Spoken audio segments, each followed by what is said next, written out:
Good morning to all of you. सभी को सुप्रभात। खान ग्लोबल स्टडी के इस परिवार में आप सभी का फिर से स्वागत है। ठीक है, सभी का स्वागत है। आ जाइए क्लास में। क्या आप सभी तक मेरी आवाज पहुंच पा रही है?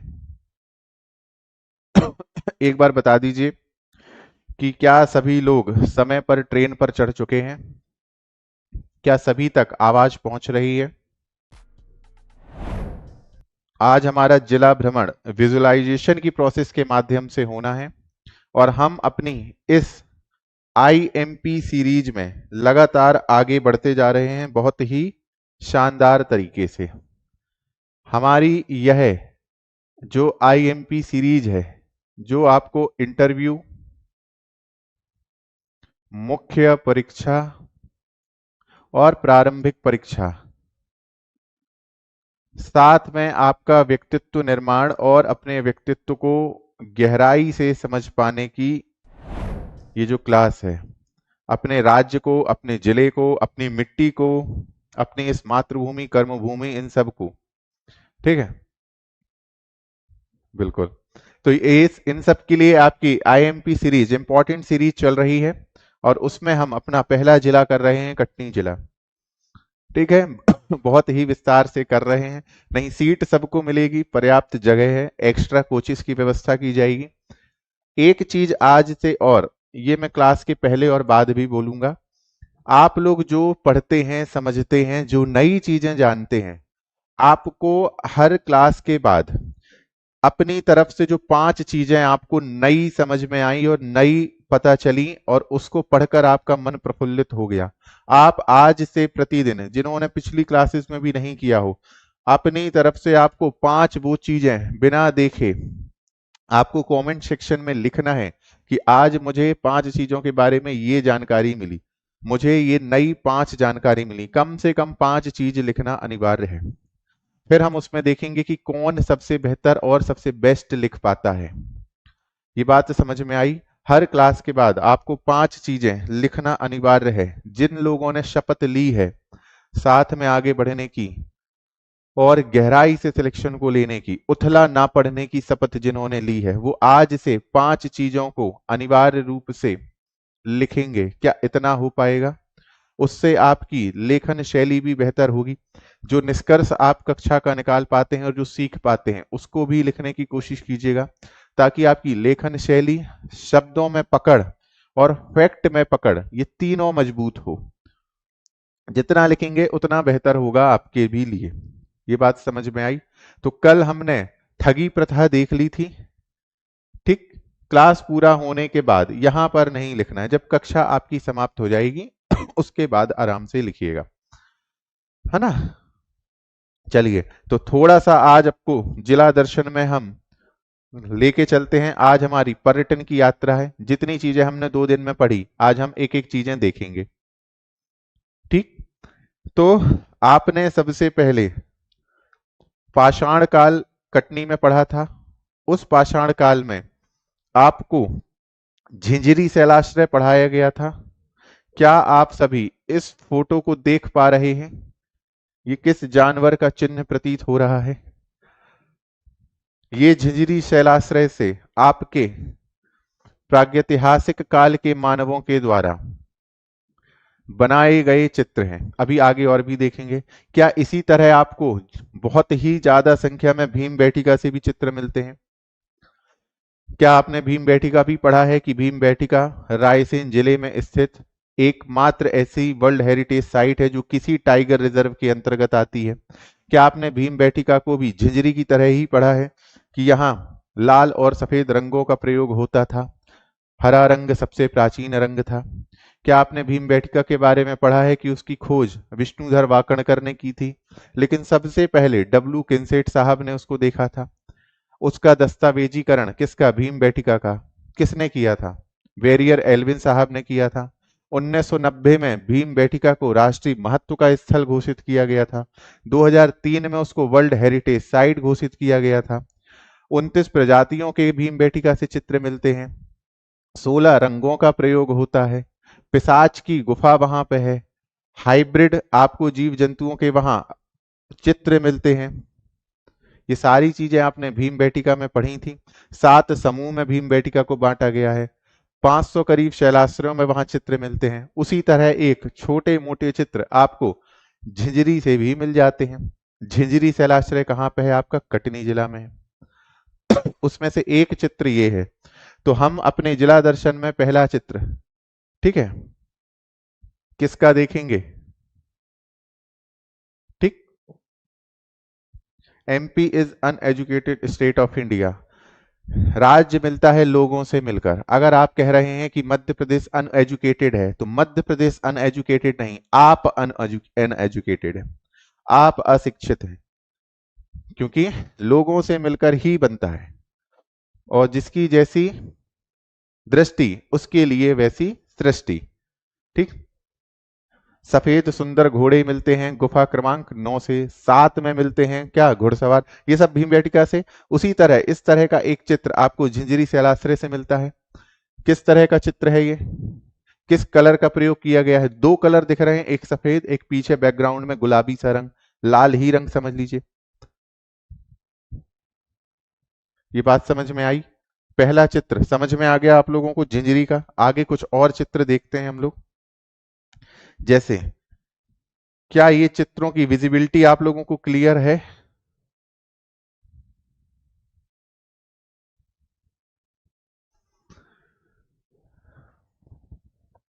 ये क्लियर है आप लोगों को चित्र? आगे सींग सी निकली हुई हैं, भाई साहब बैठे हुए हैं ऊपर, सफेद रंग का उपयोग किया गया है। सफेद रंग का उपयोग कहां से सफेद रंग पाए होंगे? चूना पत्थर से। क्या कटनी में विंध्यन सीरीज की चट्टानें हैं? है ना? तो विंध्यन सीरीज की चट्टानों से क्या चूना पत्थर निकलता है? और उस चूने पत्थर से क्या सफेद रंग के चित्र बनाए जाते होंगे? बताइए।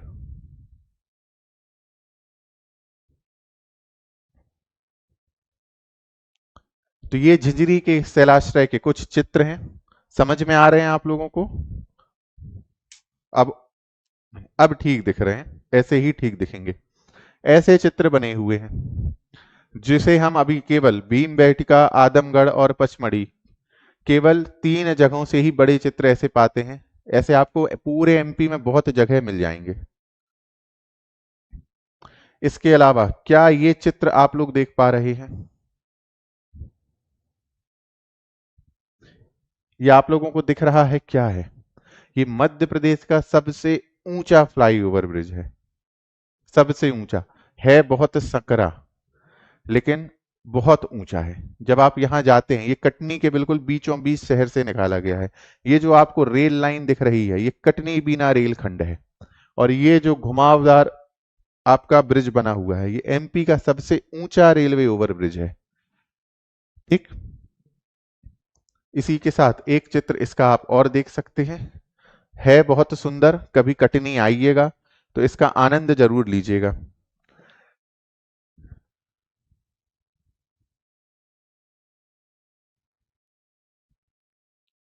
फिर किस किस को कर्नल स्लीमन की कहानी, घटनाएं पूरी समझ में आ चुकी थी। आज कुछ चित्र आपके लिए प्रस्तुत हैं उसी घटनाओं से संबंधित। ये समझ में आ रहा है क्या हो रहा है? एक व्यक्ति ने शिकार के हाथ पकड़े हुए हैं, और उस शिकार को क्या बोला जाता था? उस शिकार को क्या बोला जाता था? बताइए। ठगों का शिकार किस नाम से जाना जाता था उनकी भाषा में? कोई समझ ना सके। एक व्यक्ति पैर पकड़ा हुआ है, एक व्यक्ति हाथ पकड़ा हुआ है, एक व्यक्ति रुमाल से गला घोंट रहा है। ठीक है,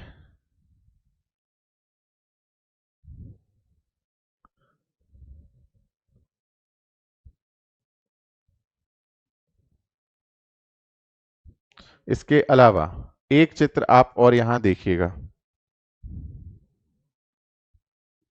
ये भी लगभग इसी तरह का चित्र किताब से मिलता है आपको। अभी किताबों के नाम भी देखेंगे। ये चित्र समझ में आ रहा है? क्या आपको हर चित्र में रुमाल से ही गला घोंटते दिख रहा है? ये बात समझिए। आप लोग पढ़ाई पे ध्यान दिया कीजिए। ठीक है।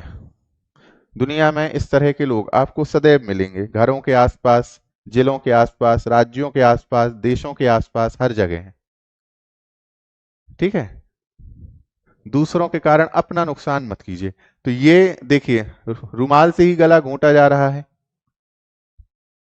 इसके बाद अगले चित्र में चलते हैं। ये कुछ किताबें हैं, नाम दिख रहे होंगे। ये कर्नल हेनरी स्लीमन है, जिन्होंने सिलमनाबाद बसाया था। कोहका गांव में उन्होंने मालगुजार जो थे गोविंद, उनसे जमीन खरीदी और फिर वहां से उन्होंने ठगी प्रथा का उन्मूलन किया था। काफी टाइम लग गया था उनको। ये जो कल हमने एक बुक बताई थी, ये थी rambles and recollection of an Indian officials. कई वॉल्यूम्स में है ये, है ना। Rambles and recollection of an Indian officials. इसके अलावा the thugs of Phansigars of India, W.H. Sleeman, William Henry Sleeman. तो ये सोर्सेज वगैरह हैं। बहुत सारा इनको लिखने का भी शौक था। ठीक है। तीसरी टोली, कितनी टोलियां होती थी? तो जिनको कल किताब का नाम पूछ रहे थे, ये किताब है और ये उनके पृष्ठ पेज हैं, और ये पृष्ठ पे ही, मेन पृष्ठ पे ही ठगों के चित्र भी इन्होंने बना दे रखे हैं। ठीक है। आगे बढ़ते हैं। ठगी प्रथा बहुत अच्छे से समझ में आ गई थी सबको।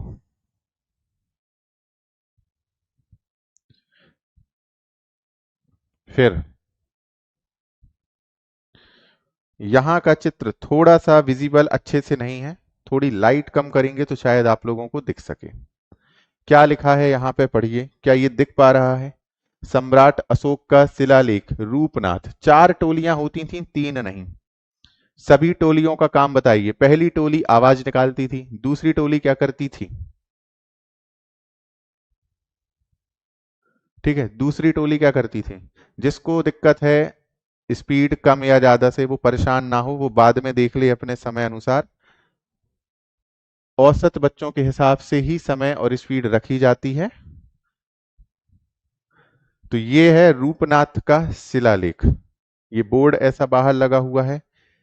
ये वही मंदिर, और इस मंदिर के अंदर जो गुफा है, जो आप लोगों ने पढ़ी थी कि कटाव से जो स्नान करने के बाद जो गुफा आपके बांदकपुर धाम यानी जागेश्वर धाम मंदिर निकलती है, ये वही गुफा है। आप इस मंदिर के अंदर जब प्रवेश करेंगे, रूपनाथ शिलालेख के जस्ट सामने ये मंदिर बना हुआ है। आप जब यहां प्रवेश करेंगे, ठीक है, उसके बाद जब अंदर जाएंगे तो वो गुफा शुरू होती है, उसको पत्थरों से बंद कर दिया गया है। ठीक, अब हम देखते हैं शिलालेख। अगर आप लोगों को दिख सके, कोशिश की थी स्पष्ट पिक्चर लेने की, लेकिन जितनी आई है उससे ही आपको देखना पड़ेगा। ये जो पत्थर है, इस पत्थर में देखने की कोशिश कीजिएगा। कुछ अक्षर समझ में आ रहे हैं क्या? क्या आपको यहां कुछ अक्षर, ये ऐसे एक लंबा सा पत्थर यहां रखा हुआ है, इसमें 6 पंक्तियों में, फोटो क्लियर नहीं है लेकिन थोड़ा कोशिश करिएगा देखने की कि क्या आपको थोड़े अक्षर हल्के फुल्के समझ में आ रहे हैं। बताइए, कुछ लिखा हुआ है इसमें? बताइए।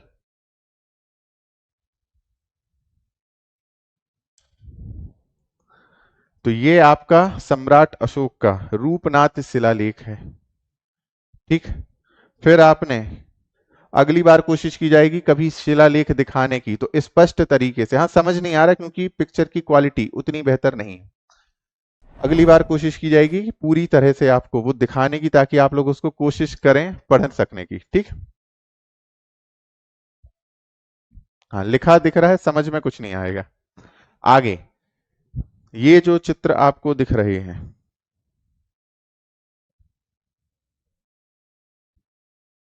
क्या ये स्पष्ट चित्र दिख रहे हैं? बताइए। क्या यहां एक छोटी सी धार बहती दिख रही है?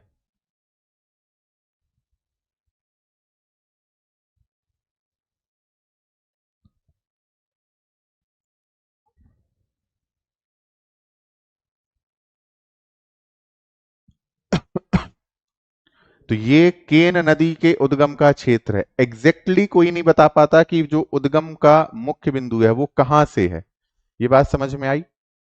तो ये विंध्याचल पर्वत की जो कैमूर श्रृंखला है, जस्ट उसके नीचे से एक मेड़ है, वहां से ऐसा बोला जाता है कि यहां से ही केन का उद्गम हुआ था। ये जस्ट उससे 10 से 20 कदम आगे की जगह है। और इसी जगह के जस्ट बगल में आपको ये कुछ मूर्तियां और कुछ शिलाखंड दिख रहे होंगे। ये तो जब चंदेल काल अपने समय में विकसित हो रहा था खजुराहो और उसके आसपास वाले क्षेत्रों में, तो उन्होंने केन नदी की सीमा को खोजने के लिए अपनी सेनाएं भेजी थी कि जिस लास्ट जगह में आप इस नदी को खोजिएगा वहां पे एक मंदिर बनाइएगा। तो उसी समय के ये मंदिरों के अवशेष यहाँ पे आपको मिलते हैं। तो ये उस समय जब चंदेल काल में सीमाएं खोजी गई थी केन नदी की, वहां से जब चलना शुरू किया गया था, तो यहाँ आके उनकी यात्रा समाप्त हुई थी। और ये उसी मंदिरों के अवशेष हैं और ये इसी जगह के किनारे आपको मिल जाएंगे। कभी आप लोग कटनी आएंगे तो वहां आपको दिखाया जाएगा। ठीक है, इतनी चीजें देख लिए। फिर अब आप लोग जो पढ़ चुके हैं वो बताइए कि ये क्या हो सकता है। ये कलाकृति किस जगह की हो सकती है, इसको बहुत ही विस्तारित तरीके से समझाया गया था।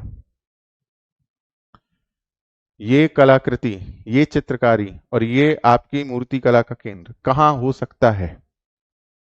कलचुरी राजवंश आपने पढ़ा है सभी ने।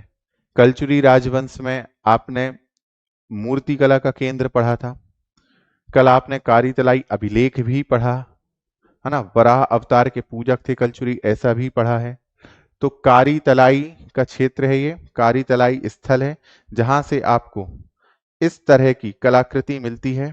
ये वराह अवतार की मूर्ति के ऊपर की कलाकृति है। समझ में आ रहा है। अब आप पत्थर पे कढ़ाई देखिए कि हमारी कला कितनी उत्कृष्ट दर्जे की थी।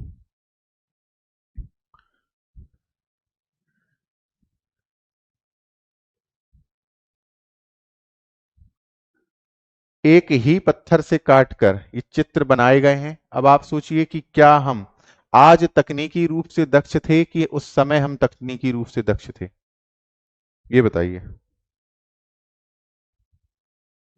सभी की क्लास चल रही है, एक बार बता दीजिए।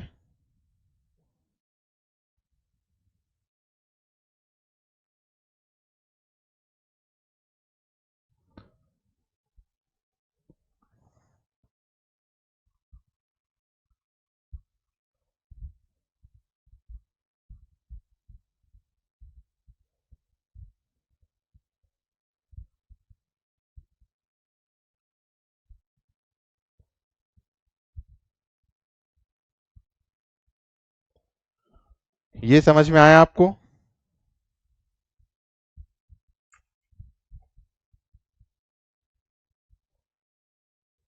ठीक। तो एक मूर्ति ये और एक इसके जस्ट नीचे आप देखिएगा। ठीक है, आगे बढ़ते हैं।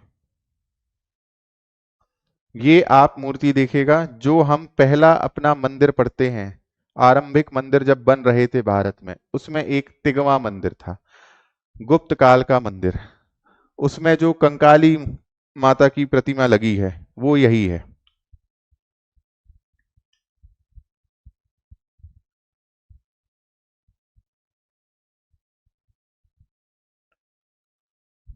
ये किस किस को क्लियर हो गई।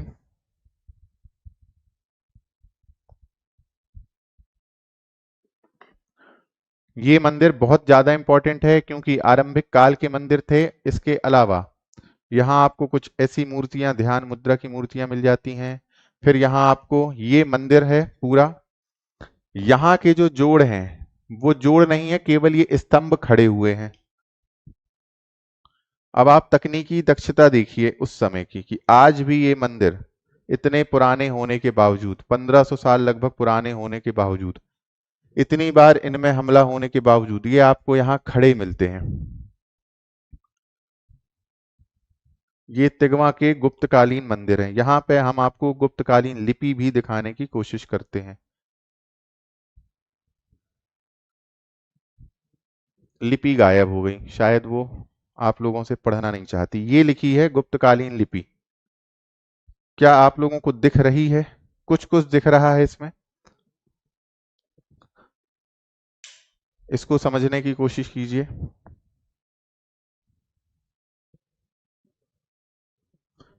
क्या यहाँ मंदिर की दीवार में कुछ आपको लिखा समझ में आ रहा है? यही वो गुप्तकालीन लिपि है जो आपको तिगमा मंदिर के स्तंभों से मिलती है। फिर आगे चलते हैं। ये फोटो देखकर आप समझ गए होंगे ये कहाँ की है। बताइए सब लोग, कहाँ की फोटो है?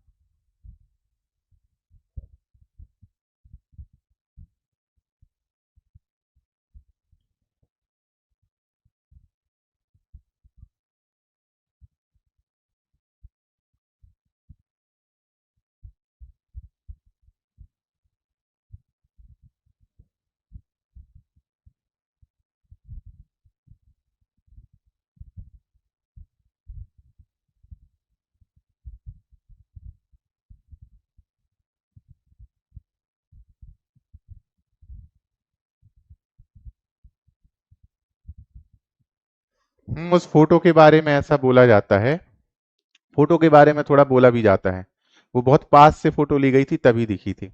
ये क्या है, ये कौन सी जगह है? आप लोगों के कमेंट्स गायब हो गए थे, वापस आ गए हैं अब। तो ये जगह समझ में आई? थोड़ा थोड़ा दिख रहा है। कभी आप लोग इस जगह में घूमने आएंगे तो आप लोगों को दिखाई जाएगी ये जगह। या जब सिलेक्शन के बाद आपकी पोस्टिंग इस क्षेत्र में होगी तो आप इस जगह को जरूर देखिएगा। ये कौन सी जगह है? ये है आपका geographical centre point of India.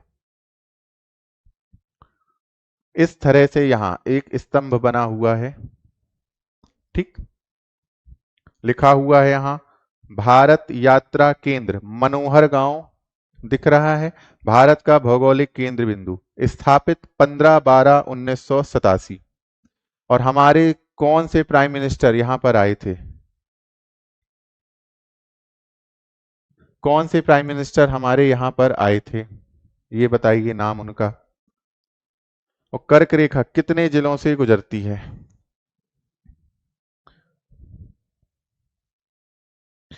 यहाँ पे एक बहुत अच्छी कविता लिखी हुई है जो स्पष्ट तो नहीं दिख रही है ना, लोक नायक जयप्रकाश नारायण जी की, 23 जुलाई 1975, जब आपातकाल चल रहा था और आपातकाल में सभी विपक्षी दलों के नेताओं को जेल में डाल दिया गया था, ठीक है। हाँ, चंद्रशेखर जी। तो जयप्रकाश नारायण जी के द्वारा जो जेल डायरी, जेल में कविता लिखी गई थी, उसी कविता का अंकन आपके geographical centre point of India में है। समझ में आया? दिख रही है थोड़ी थोड़ी?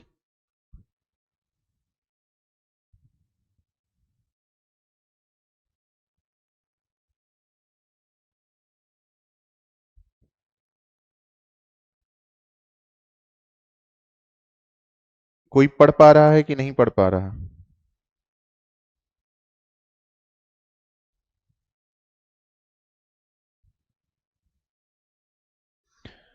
इसमें लिखा है जीवन विफलताओं से भरा है, सफलताएं जब कभी आई निकट, दूर देखा है उन्हें निज मार्ग से। इस तरह से इन्होंने बढ़िया लिखा हुआ है, स्पष्ट है नहीं तो जाने देते हैं अपन। हाँ, 14 जिलों से गुजरती है। तो कभी आपको जानकारी के लिए याद रखना हो कि यहाँ geographical centre point of India में किन की कविता का वर्णन है, कोई बात नहीं, नहीं पढ़िए, बहुत सारी कविताएं हैं। हाँ सर, जीवन विषमताओं से, जो लोग वहां से हैं वो समझ पा रहे होंगे इसको। फिर ये मध्य प्रदेश के प्रमुख डैम्स में एक डैम है उमरडोली। क्या ये आपको दिखा? फोटो समझ आई?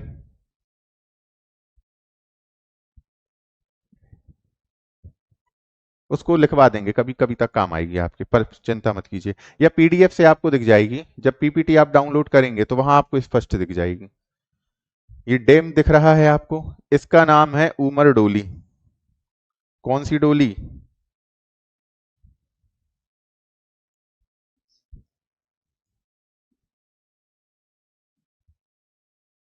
उमर डोली जलाशय।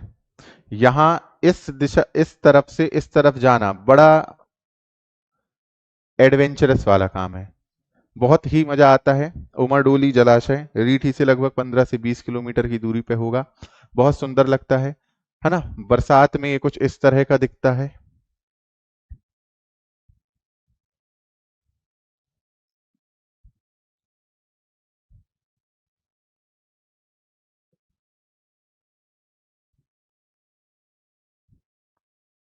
आप लोग देख पा रहे होंगे, ये पूरा भर चुका है, घने जंगलों के बीच में है। हाँ, 4-5 लोग खड़े हैं वहां पे। हमारे निज निवास से ये बहुत ही पास में है, कभी भी जाया जा सकता है, बहुत अच्छी जगह है। उमरडोली जलाशय कहा जाता है इसको।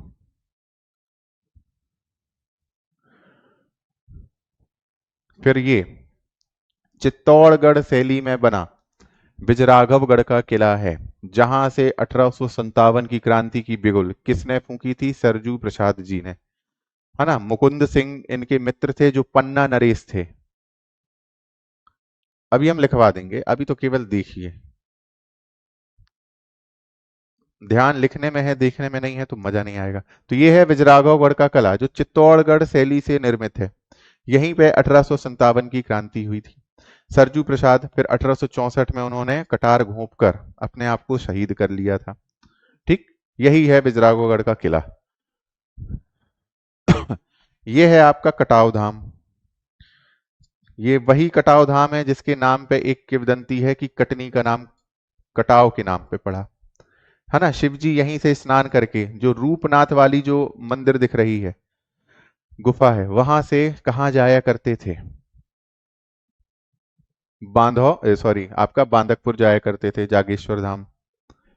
ये है आपका कटाव धाम। फिर ये कुछ मूर्तियां मिली हुई हैं आपके बिलहरी से। बिलहरी जिसका नाम पुष्पावती था, जो कलचुरियों की आर्थिक राजधानी कही जाती थी। कुछ इस तरह की मूर्तियां आपको वहां से मिलती हैं। अब आप सोचिए कि मूर्ति कला में कटनी का यह क्षेत्र कितना अधिक समृद्ध रहा है। विष्णु वराह मंदिर भी यहीं से मिलता है। बिलहरी जहां से अकबर के लिए पान जाया करते थे। बिलहरी जो 1857 की क्रांति का भी प्रमुख केंद्र रही है। ठीक है, यहाँ अंग्रेजों का फांसी घर हुआ होता था। लक्ष्मण सागर एक जगह है, लक्ष्मण जो राज थे आपके कलचुरी शासक, उनके समय में बनवाया गया था। उसी के किनारे फांसी घर भी हुआ करता था, जहां क्रांतिकारियों को फांसी दी जाती थी। ये वही बिलहरी है। इस तरह की मूर्तियां मिली हैं। आप मूर्तियों को बहुत अच्छे से देखिए कि मूर्ति कला में कितना उत्कृष्ट था कटनी का बिलहरी क्षेत्र।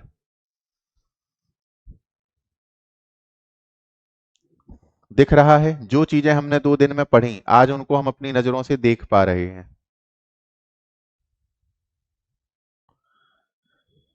ठीक है।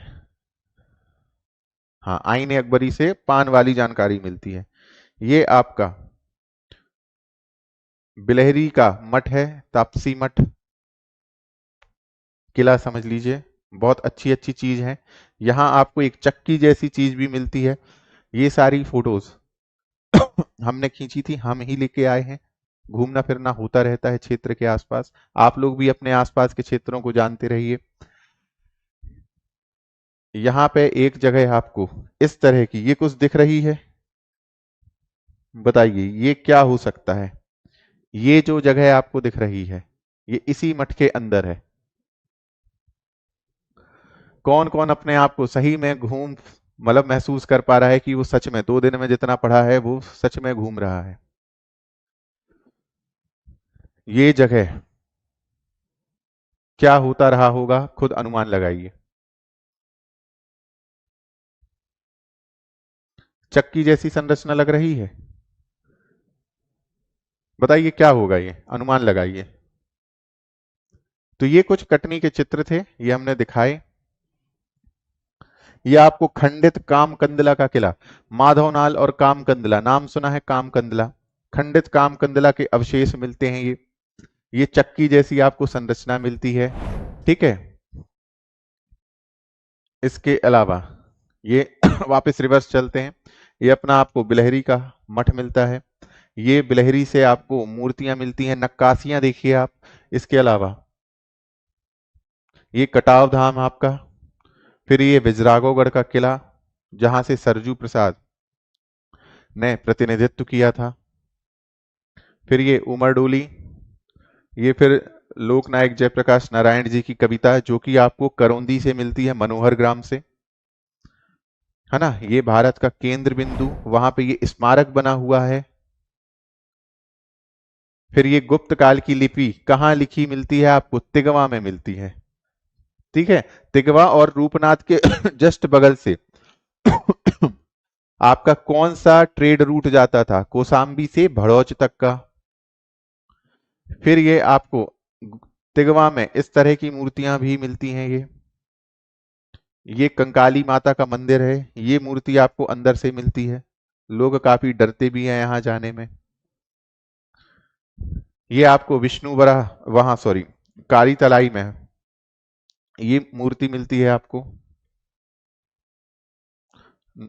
एक पत्थर से काटकर बनाई गई।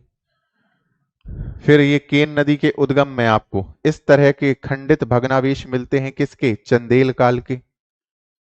फिर ये है आपका रूपनाथ का शिलालेख, जो आज हम उतने अच्छे से बेहतर तरीके से प्रदर्शित नहीं कर पाए क्योंकि पिक्चर की क्वालिटी अच्छी नहीं थी। ये हेनरी स्लीमन की बुक्स, और ये उन्होंने ठगों के बारे में पूरा इसमें बताया है, कैसे वो खत्म करते थे, इसके चित्र भी दे रखे हैं। ये आपका मध्य प्रदेश का सबसे ऊंचा फ्लाईओवर ब्रिज है, कटनी का, कटनी का नहीं पूरे एमपी का ही। ठीक है, उसके बाद ये झिंझरी के शैलाश्रय जो लाल सफेद रंगों से आपको मिलते हैं, भीमबेटका का हमने क्या कर लिया था, आज रिवीजन कर लिया था। क्या कटनी की इतनी चीजें, ठीक है, समझ में आ गई। अरे वो माता जी से डरते हैं कई लोग, उनकी जो चित्र है, मतलब उनको देख नहीं पाते कई लोग, अंदर जाने से डरते हैं।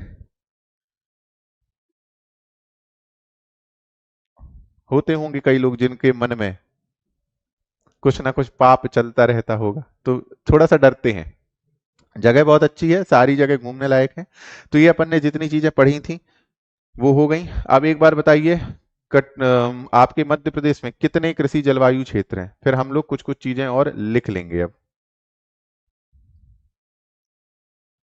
आज हम लोग थोड़ा सा बचे हुए समय में परीक्षा की दृष्टि से जरूरी चीजें लिखेंगे।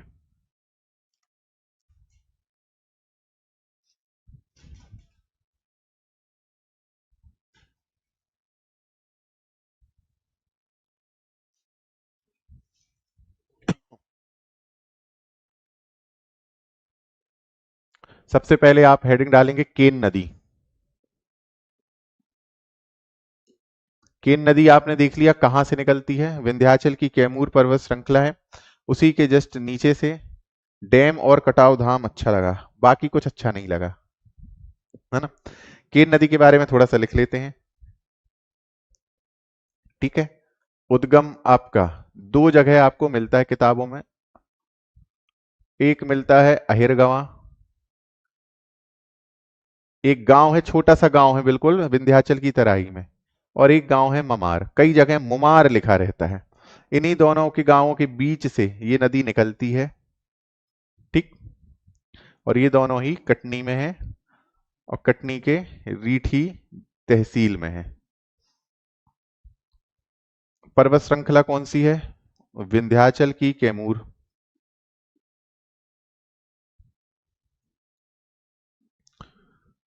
केन नदी को आपको पता है मध्य प्रदेश की सबसे सुंदर नदी का दर्जा दिया गया है, सबसे सुंदर नदी।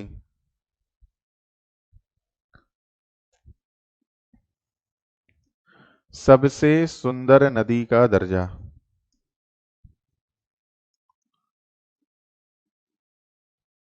इसके अलावा प्रदूषण रहित नदी भी बोली जाती है केन नदी। इसके अलावा जो केन नदी है, चलिए पूरे इन्होंने 11 लिख भी दिए हैं। इस प्रकार का कंपटीशन होना चाहिए, हेल्दी कंपटीशन। और इसका जो बेसिन है, बेसिन समझते हैं, नदी ग्रहण का पूरा क्षेत्र, कैचमेंट एरिया। बेसिन इसका मछली के आकार की तरह है। कुछ कुछ चीजें नोट कर लीजिए जो परीक्षा की दृष्टि से जरूरी हो सकता है। प्रेम कहानी कुछ ऐसी थी कि केन नदी, जिसका पुराना नाम किनिया भी बोला जाता है, पुराना नाम पहले लिख लीजिए फिर कहानी पे चलते हैं। किनिया बोला जाता है पुराना नाम, है ना। इसके अलावा शुक्तिमती बोला जाता है, महाभारत में भी इसका वर्णन मिलता है। दृढ़ावती बोला जाता है, कैनास बोला जाता है,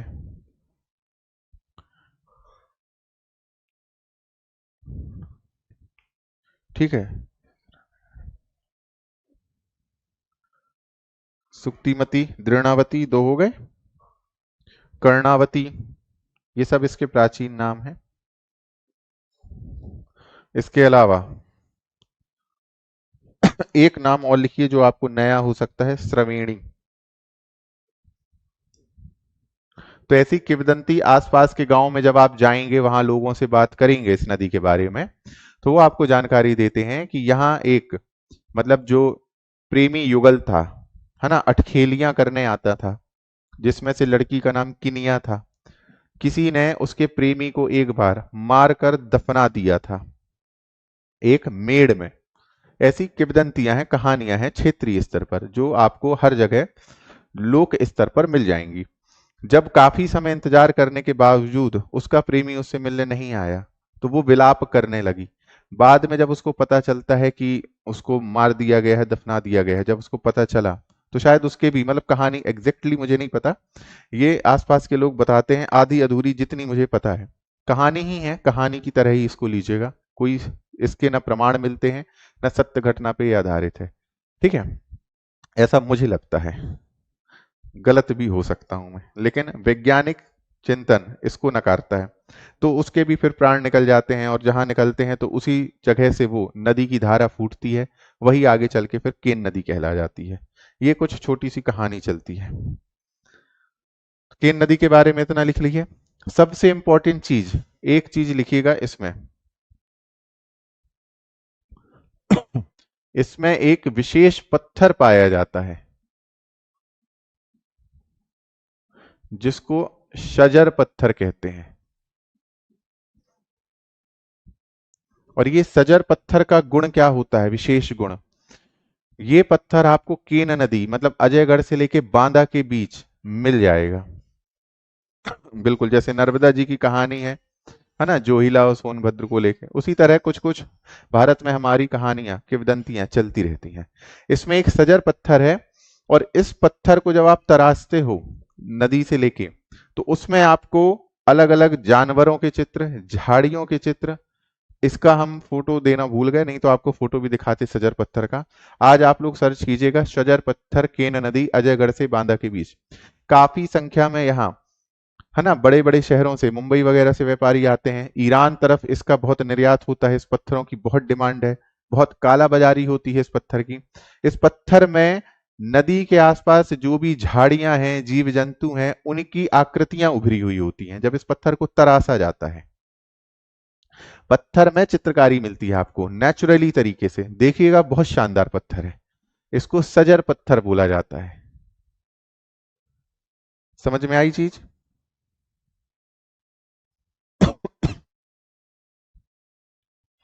इसके अलावा केन घड़ियाल अभ्यारण्य है इसी नदी पे, छतरपुर में। किन दो नदियों के संगम पर है, केन और घुड़ार, केन प्लस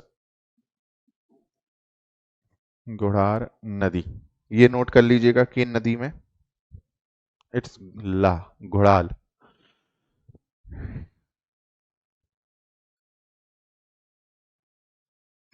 ठीक। एक रने वाटरफॉल नाम सुना होगा, जो बुंदेलखंड से है। रने जलप्रपात, बहुत ही प्यारा दृश्य है, हर प्रकार का पत्थर आपको यहाँ मिल जाता है। जब आप ठंडियों में या गर्मियों में जाते हैं, तब आपको स्पष्ट पत्थर यहाँ दिखते हैं, ठीक है। सजर पत्थर बहुत महंगा बिकता है, इसलिए विदेशों में डिमांड है, और काला बाजारी करके चोरी छुपे इन पत्थरों को यहाँ से निकाल के बेचा जाता है। यदि ऐसा होता तो आज जगह जगह से नदी बिल्कुल। अब हमें प्राचीन किंवदंतियों के उसमें नहीं जाना है, जो है उनकी जानकारी लेनी है। रने जल प्रपात, ये भी आपका केन नदी में है। जब आप पन्ना से खजुराहो जाते हैं तब रास्ते में ये आपको रने वाटरफॉल पड़ता है, बहुत शानदार जगह है। कभी आप लोग भविष्य में समय मिले तो यहाँ जाने की जरूर कोशिश कीजिएगा इस वाटरफॉल में। ठीक। और अपने पूरे जीवन काल में ये 7 पहाड़ों को काट कर बहती है, ये भी इंपॉर्टेंट फैक्ट है।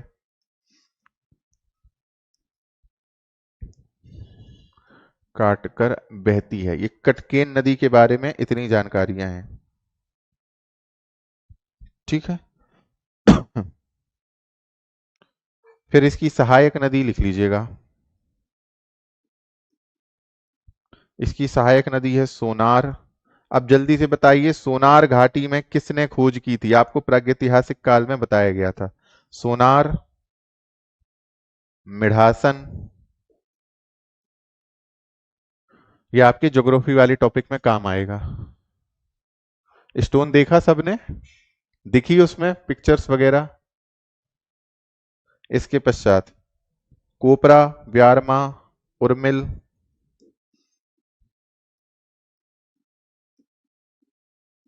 व्यारमा, उर्मिल, ये सब इसकी सहायक नदियां हैं।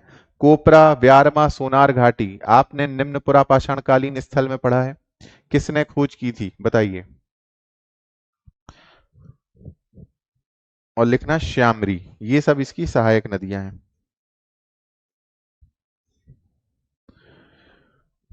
ठीक है। 427 किलोमीटर इसकी लंबाई है और मध्य प्रदेश में 292 ये बहती है। केन नदी के बारे में इतना काफी है।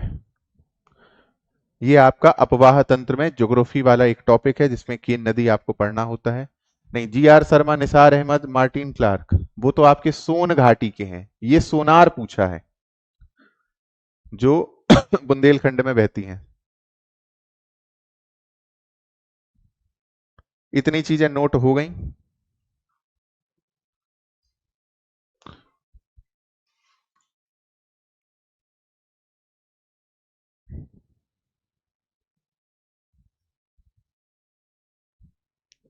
अब थोड़ा सा विजयराघवगढ़ के बारे में हम लोग नोट करेंगे क्योंकि सरजू प्रसाद जी का यहां से संबंध था।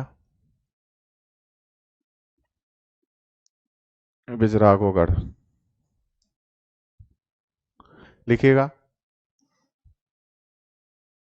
सरजू प्रसाद ने अंग्रेजों के विरुद्ध विद्रोह, अंग्रेजों के विरुद्ध विद्रोह, जोशी जी हैं, RB Joshi. G R Sharma नहीं है, गलत जा रहे हो आप लोग। ठीक है, लिखिएगा। यह चित्तौड़गढ़ दुर्ग की भांति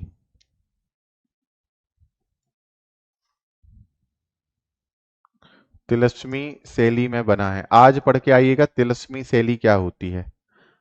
डेली ज्ञानवर्धन कीजिए। जो विजयराघवगढ़ का किला है, सरजू प्रसाद जी ने यहीं से अंग्रेजों के खिलाफ विद्रोह किया था 1857 में, है ना। फिर दूसरा पॉइंट लिखिएगा इसमें।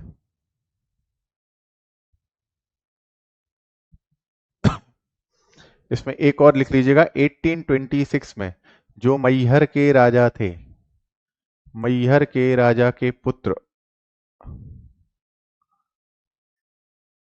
प्रयागदास को यहां की जागीर मिली।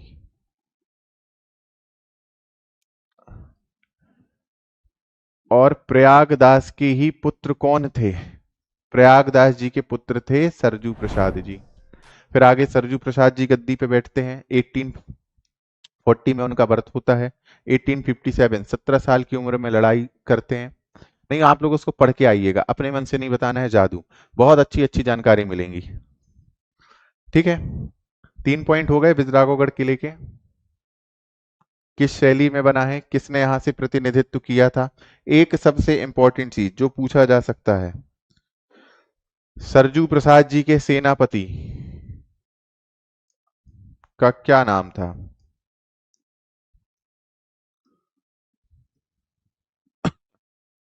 सैयद बहादुर खान।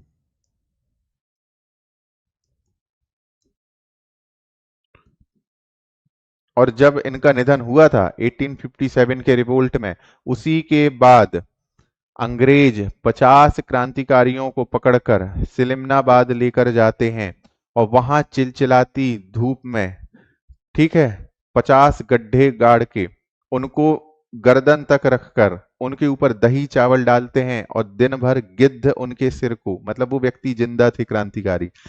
ऐसी खौफनाक सजा आप लोगों ने बहुत ही कम, इवन जितना आप लोगों ने इतिहास पढ़ा है, रिवोल्ट पढ़ा है ना, जितने भी विद्रोह में सजाएं दी गई हैं, ऐसी खौफनाक सजाएं आपने नहीं सुनी होंगी। तो ये आपके सिलिमनाबाद क्षेत्र में 50 क्रांतिकारियों को ऐसी सजा दी गई थी। ठीक, एक इसमें लिख लीजिएगा, इन्होंने सरजू प्रसाद जी ने पन्ना के राजा मुकुंद सिंह से प्रेरित होकर, मतलब इन्होंने ही बोला था कि कूद पड़ो लड़ाई में,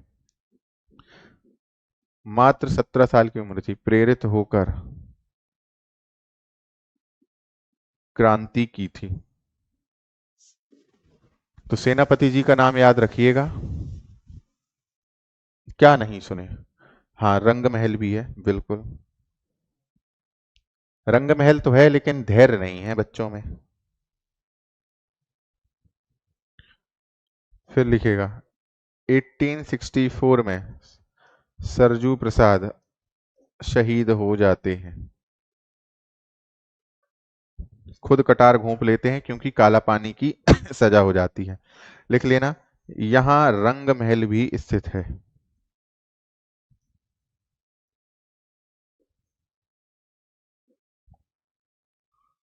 कहानियां तो बहुत चलती हैं विजयराघवगढ़ किले को लेकर,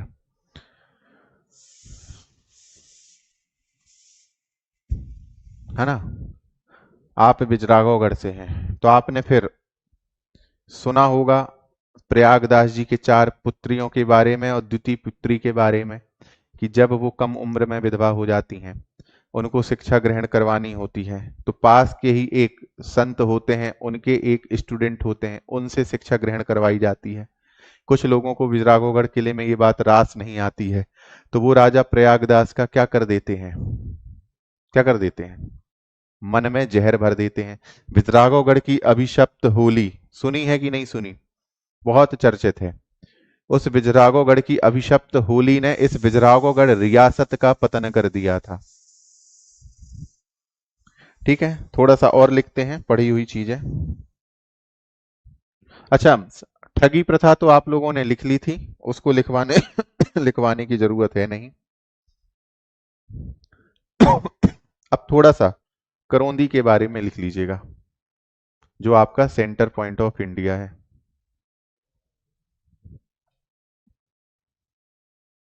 लिखिएगा, भारत का भौगोलिक केंद्र बिंदु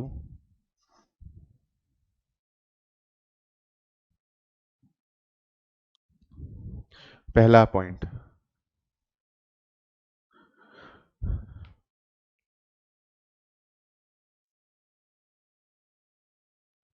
उस विजयराघवगढ़ की अभिशप्त होली कुछ लोगों ने जानबूझकर सरजू प्रसाद की जो दूसरी बहन थी, जो शिक्षा ले रही थी पास के ही एक संत के शिष्य से, जो हम उम्र थे, तो कुछ लोगों को ये बात पची नहीं, तो उन्होंने जानबूझकर उन पर रंग डाल दिया था। और उसी समय वहां राजा प्रयागदास आते हैं। जब वो देखते हैं कि ये दोनों रंग में भीगे हुए हैं, ठीक है, तो वो गलत सोच लेते हैं, क्योंकि उनके कान पहले से भर दिए गए थे। फिर वो उनको वहां से निष्कासित कर देते हैं, जो उनको शिक्षा दे रहे थे उनकी बेटी को। वो समझाते हैं कि महोदय ऐसा कुछ नहीं है, मैं केवल यहाँ शिक्षा देने आता हूँ, इससे ज्यादा कुछ नहीं। जब उनको निष्कासित कर दिया जाता है तो वो अपने गुरु के पास जाते हैं जब गुरुजी को ये बात समझाते हैं, गुरुजी भी ये बात नहीं समझ पाते और गुरुजी भी उनको डांट देते हैं कि मैंने तुम्हें इतनी शिक्षा दी, इतना नीति शास्त्र समझाया और तुम। तो जब उसको ये उनको ये बात पता चलती है कि राजा भी मेरी बात नहीं समझ रहे और गुरुजी भी मेरी बात नहीं समझ रहे, तो वो प्रयागदास की लड़की को जो पढ़ा रहे होते हैं टीचर, है ना, वो जाके फांसी लगा लेते हैं। और ये सुबह पता चलती है उनके गुरु को।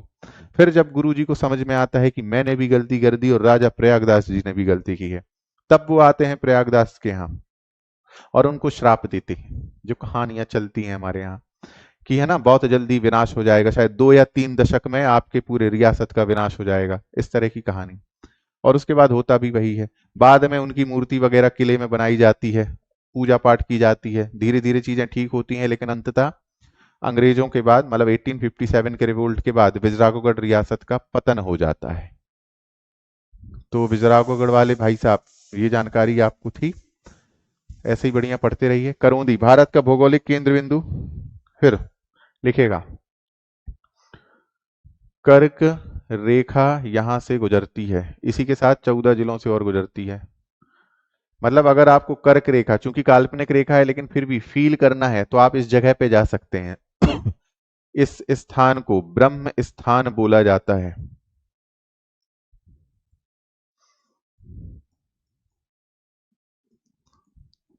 इस स्थान को ब्रह्म स्थान बोला जाता है। आगे लिखिएगा 1956 एसपी चक्र एसपी चक्रवर्ती द्वारा खोज हुई। 1956 में एसपी चक्रवर्ती जी के द्वारा खोज हुई।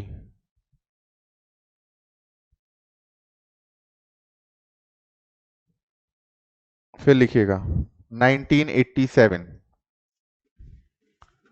प्रधानमंत्री चंद्रशेखर ने यहां पहुंचकर स्मारक बनवाया। स्मारक आप लोग देख ही चुके हैं। फिर 1995 महर्षि महेश योगी द्वारा विश्वविद्यालय बनवाया गया। ये कुछ करौंदी के बारे में जानकारी है।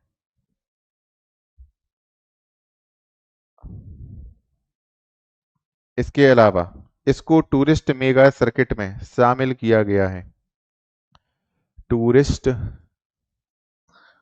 मेगा सर्किट में शामिल, टूरिस्ट मेगा सर्किट में शामिल किया गया है। फिर प्रधानमंत्री द्वारा, मतलब चंद्रशेखर जी के द्वारा, इसे अंतरराष्ट्रीय कृषि नगर व अंतरराष्ट्रीय आदर्श गांव बनाने की घोषणा की गई थी। की गई थी। और कितनी ऊंची? 2222 फीट ऊंची बिल्डिंग की अवधारणा, जो हो जाती तो दुनिया की सबसे ऊंची बिल्डिंग होती, लेकिन नहीं हुई। ये कुछ करौंदी के बारे में फैक्ट थे।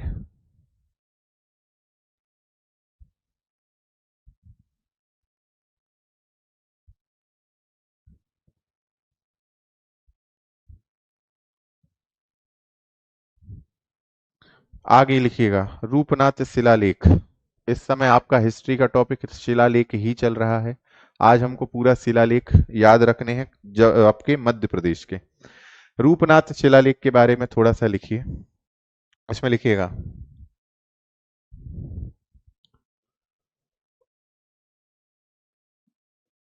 अशोककालीन शिलालेख है।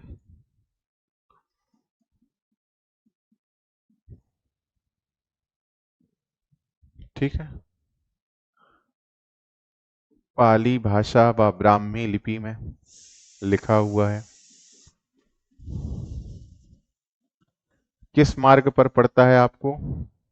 कौशाम्बी, जो प्राचीन वत्स महाजनपद की राजधानी थी, कौशाम्बी, और जो आज भरूच है, जिसको पहले आपका भड़ोच कहते थे। व्यापारिक मार्ग पर स्थित, व्यापारिक मार्ग पर स्थित, हाँ, लगभग 0.25 किलोमीटर, 750 मीटर। फिर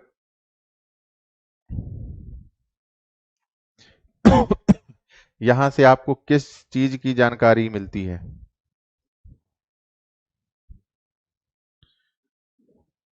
256 पड़ाव, यानी 256 दिन किसको बीत चुके हैं? अशोक को बीत चुके हैं यात्रा में।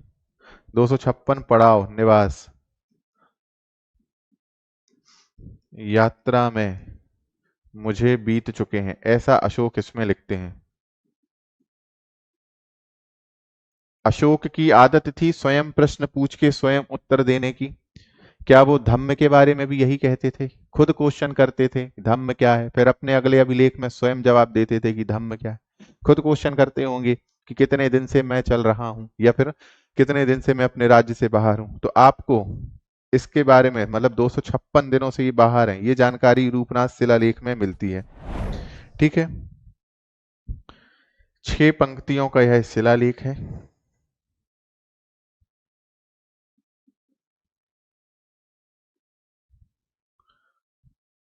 और इसी रूपनाथ में आपको 3 कुंड मिल जाते हैं। सीता कुंड, लक्ष्मण कुंड, राम कुंड। इसका आपको हम नक्शा समझाए देते हैं कैसा बना हुआ है। मान लीजिए ये पूरा एक बहुत प्यारा स्थल है, पहाड़ियों से घिरा, जिसमें बड़े बड़े पेड़ और चट्टाने हैं। ठीक है, आप जब यहाँ पे देखेंगे तो यहाँ ऊपर पहाड़ों में, चट्टानों में, यहाँ आपको एक मंदिर मिलेगा और एक गुफा मिलेगी। ये वही गुफा है जो हमने आपको चित्र में दिखाई थी। यहाँ आपको सीता कुंड मिलेगा, ये आपको लक्ष्मण कुंड मिलेगा, और ये पहाड़ी में ऊपर राम कुंड मिलेगा। यहाँ स्तंभ लगे हुए हैं, बीच में चट्टान रखी गई है, और इसी चट्टान में आपको रूपनाथ शिलालेख, ये सब एक ही परिसर में है। ये कुंड है, 3 कुंड, कौन से? सीता कुंड, लक्ष्मण कुंड, राम कुंड। यहां आपकी वो गुफा है जो सीधे बांदकपुर जाती है, आपको फोटो में दिखाई भी गई। इसके अलावा ये आपका रूपनाथ शिलालेख है, और इस स्थल के यहां से ये रोड और ये रोड जो जाती है, ये सीधे आपको कहां जोड़ती है? यहां से मुश्किल 7-8 किलोमीटर दूर है तिगवा का गुप्तकालीन मंदिर। तो ये जो रूट था, ट्रेड रूट, यही रूट था। ये बात समझ में आई? यही ट्रेड रूट के किनारे किनारे सारी चीजें। देखिए तिगवा कितनी इंपॉर्टेंट जगह पे, फिर रूपनाथ कितनी इंपॉर्टेंट जगह पे, फिर ये कुंड इतनी इंपॉर्टेंट जगह पे, ये मंदिर इतनी इंपॉर्टेंट जगह पे। तो ये ट्रेड रूट के किनारे ही बसा हुआ था, ये याद रखिएगा।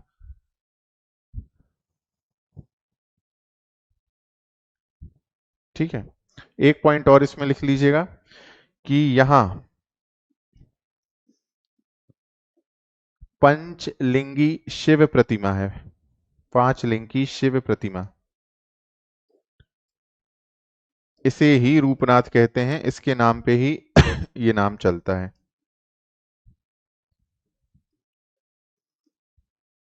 ये आपके मेन टूरिस्ट प्लेस जो हो गए। ठीक है, ये इंटरव्यू में भी ऐसे सवाल पूछे जाते हैं, हमसे भी इंटरव्यू में ये पूछा गया था रूरल टूरिस्ट सर्किट को लेकर। कि आपके अपने जिले को, मतलब आप अगर रूरल टूरिस्ट सर्किट में देखते हैं तो इन जगहों के बारे में जानकारी ली गई थी। और होम स्टे आपने अगर पढ़ा होगा, मध्य प्रदेश होम स्टे अधिनियम 2010 का एमपी का था, 18 में आपका संशोधन हुआ। तो होम स्टे और रूरल टूरिस्ट को, जो रूरल टूरिस्ट सर्किट है, उन दोनों को कैसे जोड़ के हम मध्य प्रदेश सरकार की आय बढ़ा सकते हैं, पहली चीज। दूसरी चीज, कैसे हम ग्रामीण पर्यटन को विकसित कर सकते हैं।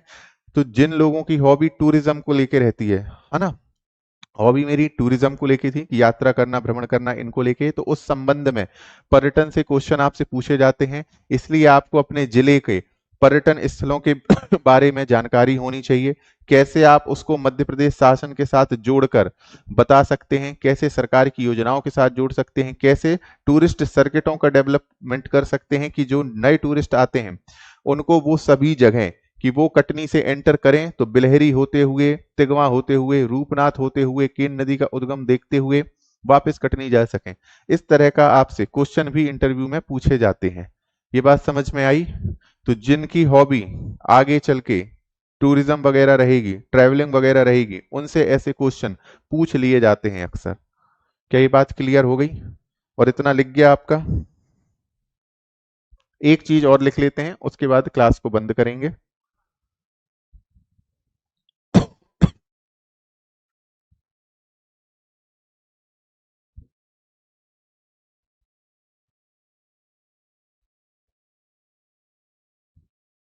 कोई कंफ्यूजन तो नहीं इसमें?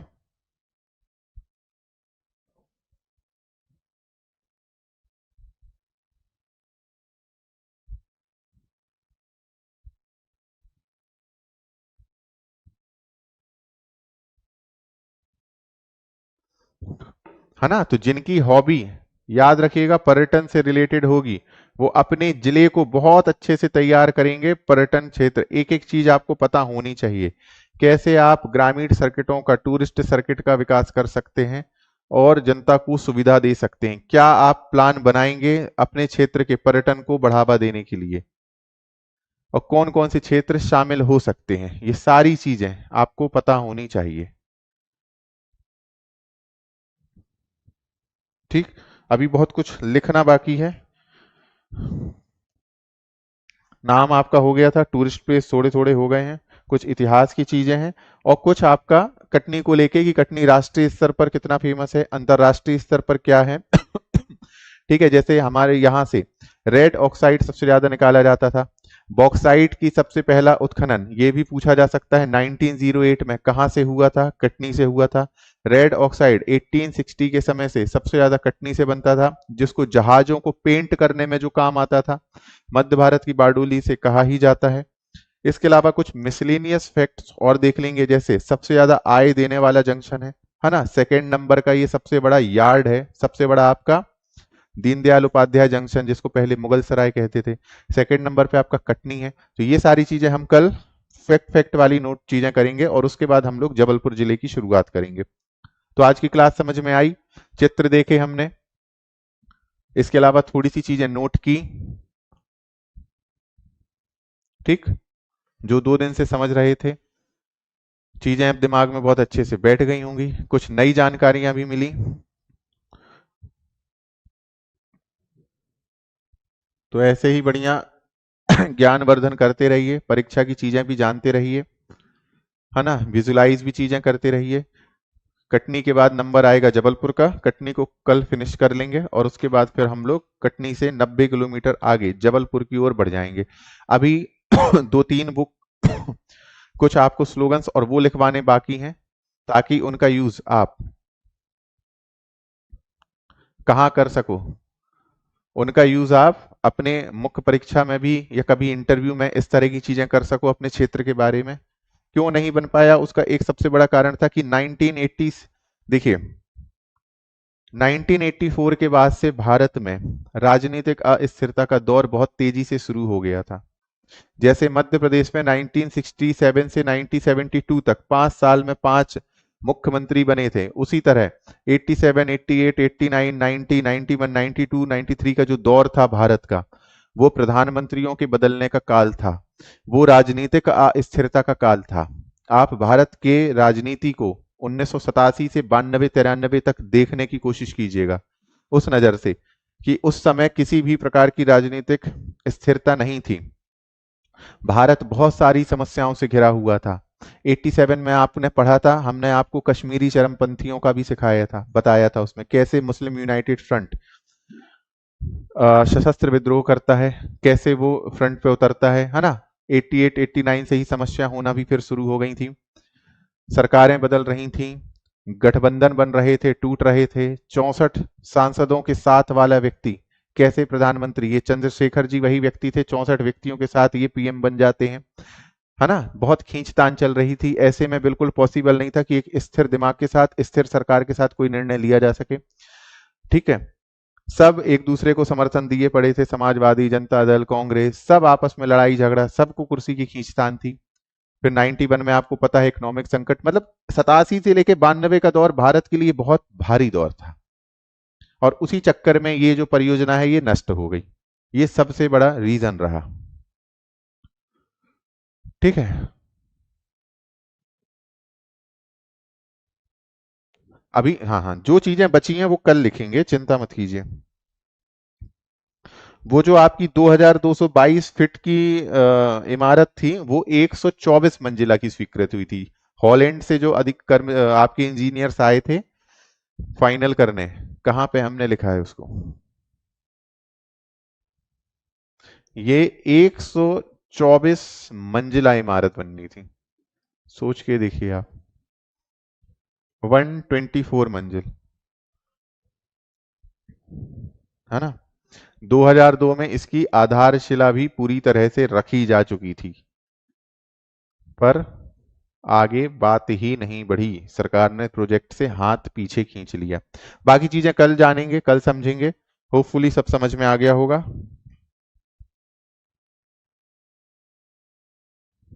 ठीक, कबूतर खाना भी है यहाँ पे, आचार्य नरेंद्र देव की प्रतिमा भी है। आचार्य नरेंद्र देव सोशलिस्ट थे, और आपके जो चंद्रशेखर जी थे वो भी सोशलिस्ट थे। राम मनोहर लोहिया जी से बनती नहीं थी चंद्रशेखर जी की, है ना, कुछ विवाद भी हो जाते थे। बाद में वो यहाँ आते हैं इंदिरा गांधी जी के साथ, यहाँ भी नहीं बनती। 75 में उनको भी विपक्ष मतलब जेल में भर दिया जाता है। फिर उसके बाद जब जनता पार्टी की सरकार आती है उसके बाद ये इनके साथ काम करने लग जाते हैं। तो ऐसे बहुत सारा इनका इतिहास रहा है, कभी प्रधानमंत्रियों को समझेंगे तो जानेंगे, रोचक इतिहास है सबके। ये आपकी पहली स्लाइड थी। किसी को कोई प्रश्न है, अगले 1 मिनट में कोई प्रश्न हो तो बताइए। हाँ, और आपको 5 चीजें जरूर लिखनी है, कोशिश कीजिए, उससे आपको याद भी होता जाएगा। डेली अगर आप 5-5 चीजें लिखेंगे तो आने वाले 100 दिनों में, 200 दिनों में आपको 1000 चीजें तो यूं ही याद हो जाएंगी। सर जी क्लास श्रापित होली ऐसी थी कि बिजराघोगढ़ किले के जो राजा थे ठाकुर प्रयागदास जी, है ना, उनकी बेटी को शिक्षा देने एक संत के शिष्य आते थे, ठीक, जो उन्हीं उनकी बेटी के हम उम्र थे। तो कुछ लोगों ने राजा साहब के कान भर दिए थे और होली में उनके ऊपर कलर डाल दिया था, शिक्षक मतलब बच्ची और वो शिक्षक के ऊपर। तो राजा को ये बात समझ में आई कि जो मेरे लोगों ने कान भरे हैं, जो चीजें बोली हैं वो सही ही हैं, मतलब इन लोग आपस में होली खेल रहे हैं, मतलब कुछ गड़बड़ है। तो उन्होंने उस शिक्षक को वहां से निष्कासित कर दिया था, और बाद में उनके गुरु ने भी उनको बहुत डांटा था, तो उन्होंने फिर फांसी लगा ली थी। और जिससे दुखी होकर उनके गुरु ने राजा जी को क्या किया था, बोला था कि आपकी जागीर 2 से 3 दशकों में समाप्त हो जाएगी क्योंकि आपने बहुत गलत किया हमारे शिष्य के साथ। और ऐसा ही हुआ। 1864 में सरजू प्रसाद जी समाप्त हो जाते हैं, शहीद हो जाते हैं। उसके बाद ठाकुर जगमोहन जी हैं, वो उनके पुत्र थे, वो साहित्य में चले जाते हैं और रियासत खत्म हो जाती है। ठीक है, तो कल मिलते हैं, कल कटनी को कोशिश करेंगे समाप्त हो जाए पूरी तरह से, उसके बाद हम लोग अपनी आगे की यात्रा शुरू करेंगे। जय हिंद, जय भारत। बिल्कुल, हरदौल जी की कहानी अपन बुंदेली रियासत में पढ़ते हैं। रंग कर्मचारियों ने डाल दिया था, जो जलने भुंजने वाले लोग रहते हैं ना, उन्होंने रंग डाल के वो भाग गए थे। जैसे ही राजा जी आ रहे थे उनकी तरफ, कुछ लोग उनके ऊपर रंग डाल के चले गए थे, तो उनको लगा कि ये आपस में होली खेल रहे हैं। तो वो कहलाती है विद्रागौगढ़ की अभिशप्त होली। ठीक है, कल बता देंगे, सब बता देंगे, चिंता मत कीजिए। जय हिंद, जय भारत। अच्छे से पढ़िए, हंसते रहिए, मुस्कुराते रहिए, और नई नई चीजों को पढ़िए और लिखिए जरूर, ताकि आपको याद होता जाए।